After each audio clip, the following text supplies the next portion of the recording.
হাসিনার মতো কয়েকজন উপদেষ্টাও ব্যাংক লুট করেছে বলে মন্তব্য করেছেন নূর। শেখ হাসিনা যেভাবে প্রকল্পের নামে ব্যাংক লুট করেছে, সেভাবে কয়েকজন উপদেষ্টাও ব্যাংক লুট করেছে বলে মন্তব্য করেছেন গণ অধিকার পরিষদের সভাপতি নুরুল হক নূর। মঙ্গলবার ৩ জুন রাজধানীর প্রেস ক্লাবে এক আলোচনা সভায় এ মন্তব্য করেন তিনি।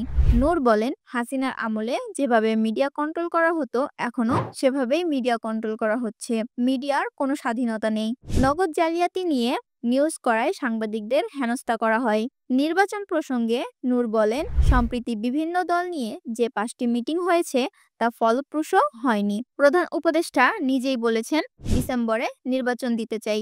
এখন সেখান থেকে জুনে কেন আসলো তা নিয়ে আমাদের সন্দেহ রয়েছে। তিনি বলেন, এনসিপি সেনাবাহিনীকে কাঠগড়ায় দাঁড় করাচ্ছে। কয়েকজন আওয়ামী লীগ নেতাকে রিফাইন্ড আওয়ামী লীগ নেতা বলে জামিনে মুক্তি দেওয়া হয়েছে। সেই হিসাবে তো সরকারও চায় রিফাইন্ড আওয়ামী লীগ রাজনীতি করুক। এর পেছনে ২ জন উপদেষ্টা জড়িত। বাজেট প্রসঙ্গে নূর বলেন, ভঙ্গুর এই অর্থনৈতিক অবস্থায় সরকার চাইলেও ভালো বাজেট দিতে পারত না। পরাজিত শক্তি যেন চিরতরে জার্মান নেতৃত্বের মতো বিলীন হয়ে যায়, সেদিকে লক্ষ্য রাখতে হবে বলেও মন্তব্য করেন নুরুল হক নূর।